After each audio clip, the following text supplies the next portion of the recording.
The first thing that struck Adrian Blake that morning wasn't the clatter of keyboards or the murmur of phones, it was the smell of something warm and homemade wafting through the cold, sterile air of his company's top floor. For a man who'd eaten nothing but catered meals and espresso shots for the past decade, the scent was almost human. He followed it like a trail, past the glass offices and chrome furniture, until he found its source, a small woman sitting quietly in the employee cafeteria, unwrapping a lunchbox that looked as worn as her cardigan. Her name was Mira Lopez, one of his junior accountants. He only knew her by name because she'd sent him an email once, something about payroll issues for another employee. He hadn't replied, his assistant had, but that smell, it drew him in like gravity. Without really thinking, he walked toward her. The few employees in the cafeteria went silent. The CEO never came down here. He was the man in the tinted glass office above, the one who watched but never mingled. "Mind if I sit here?" Adrian asked, his tone caught between curiosity and command. Mira froze, her fork halfway to her mouth. Of course, sir." He sat, the metal chair squealing under his tailored suit. For a long moment, he just stared at the lunchbox. Rice, beans, roasted vegetables, and something wrapped carefully in a banana leaf. "That smells incredible," he said finally. "Did you make it?" Mira nodded, clearly uncomfortable. "Yes, it's my mother's recipe." Adrian hesitated, then, half joking, half genuinely curious, asked, "May I?" Mira blinked. "You want to eat my lunch?" He gave a small shrug. "I can buy a restaurant, but I've never tasted something that smells this real." After a moment of stunned silence, she handed him the fork. He took a bite. The warmth, the seasoning, the faint taste of lime, it was nothing fancy, but it hit him somewhere deep. Somewhere he hadn't visited in years. "God," he murmured, "this tastes like home." Mira smiled faintly. "That's what my mom always said food should taste like." For the first time in a long time, Adrian didn't rush back to his office.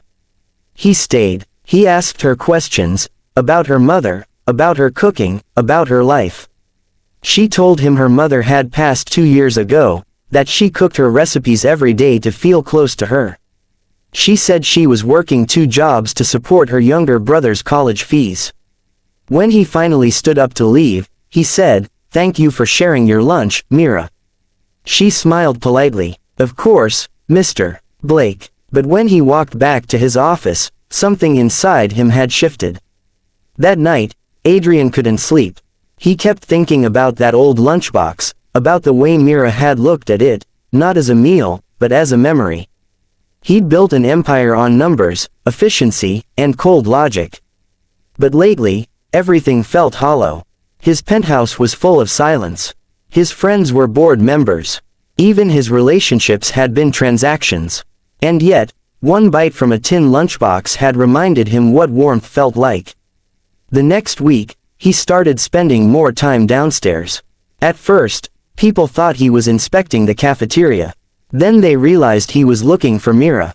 She tried to keep her distance at first, but Adrian's charm, though awkward, was genuine. He'd ask about her day, about her cooking, even offer to bring her ingredients from the city market. Eventually, she laughed more easily around him. He discovered she was funny, quietly brave, and smarter than most of his executives. She had ideas for improving staff morale, for balancing budgets, for helping struggling employees without cutting corners. He started taking notes. Then one afternoon, he saw her crying in the stairwell. He stopped in his tracks. "Mira," she wiped her eyes quickly. "I'm fine, sir." But she wasn't. Her brother had just been accepted to a university abroad, and though she was overjoyed, she couldn't afford the tuition. Her side job at the cafe wasn't enough, and the scholarship hadn't covered everything. Adrian stood there, torn between wanting to help and knowing she was too proud to accept pity. That night, he made a decision. The next morning, the company email pinged with a new announcement: the Blake Foundation, a scholarship fund for employees' families. Mira didn't know what to say when she saw her brother's name listed as one of the first recipients. She cornered Adrian in the hallway, tears in her eyes. "You didn't have to," he interrupted softly. I didn't do it for you, Mira. I did it because I forgot what this company was supposed to stand for. You reminded me. She looked at him then, not as her boss, but as a man who'd finally remembered how to care. Over the next months, their connection deepened. They started sharing lunch every day, sometimes in the cafeteria, sometimes on the rooftop garden Adrian had built years ago but never visited.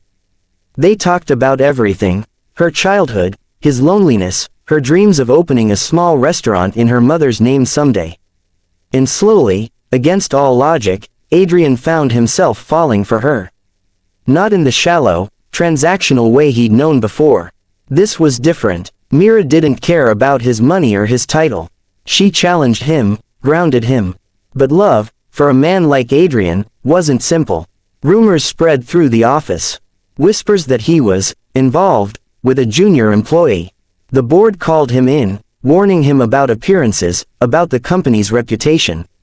That night, he sat alone in his penthouse, staring at the city lights. He could end it, walk away before it cost him everything. Or he could choose something real for the first time in his life. The next day, he called an all-staff meeting. Over 500 employees packed into the main hall, buzzing with curiosity. Adrian stood at the podium, looking over the crowd. Then he said, "For years, this company has been successful. But somewhere along the way, we forgot who helped build it. The people behind the numbers. The ones who worked quietly, without recognition, every single day." He paused, his eyes finding Myris in the crowd. "This company will be changing," he continued. "Effective immediately, we're launching new programs for employee support, fair wages, mental health assistance, and family scholarships. Because success means nothing if it doesn't lift everyone with it." The room erupted in applause. But Mira could see the truth behind his composed smile, the risk he'd just taken. After the meeting, she found him on the rooftop garden. The city stretched beneath them like a sea of light. "You didn't have to do that," she whispered. He turned to her, his voice low. "I did, because you made me see what matters." She hesitated. "And what is that?" He smiled faintly. "People. You." For a long moment, the world seemed to go still. Then she reached out and took his hand. But life wasn't done testing them. A few weeks later, an internal audit revealed that a senior executive, jealous of Adrian's reforms, had been leaking false information to investors, blaming the new employee initiatives for losses that didn't exist. The company's stock dipped, and the board demanded Adrian step down temporarily.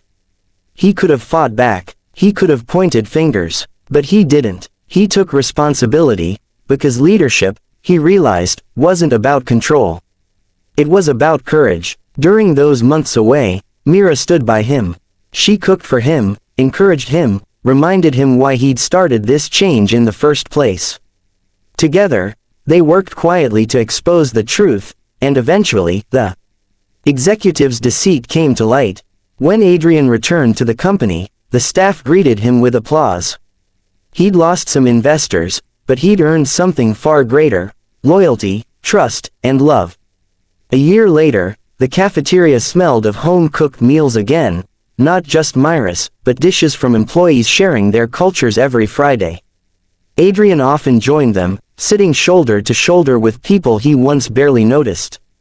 And one afternoon, as sunlight poured through the windows, he stood before them all, holding Myris' hand.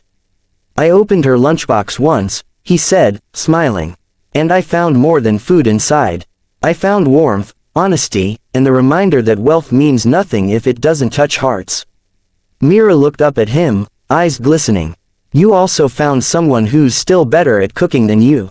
Laughter filled the room. Later that day, he led her to the rooftop garden, now filled with herbs and flowers she'd planted. There, beneath the soft glow of sunset, he knelt down and said simply, "Mira Lopez, will you let me spend the rest of my life trying to deserve you?" Tears streamed down her cheeks as she nodded. "Only if you promise never to open my lunchbox without asking again." He laughed, pulling her into his arms.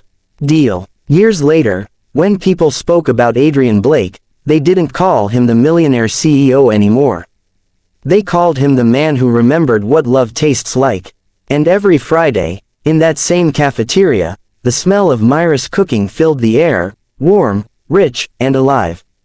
Because sometimes, the smallest act, sharing a simple lunch, can change everything. Moral of the story: wealth may build walls, but kindness builds bridges. Sometimes love doesn't come dressed in luxury, it comes in a humble lunchbox, wrapped in care, reminding us that the richest hearts are those that never forget where warmth truly begins.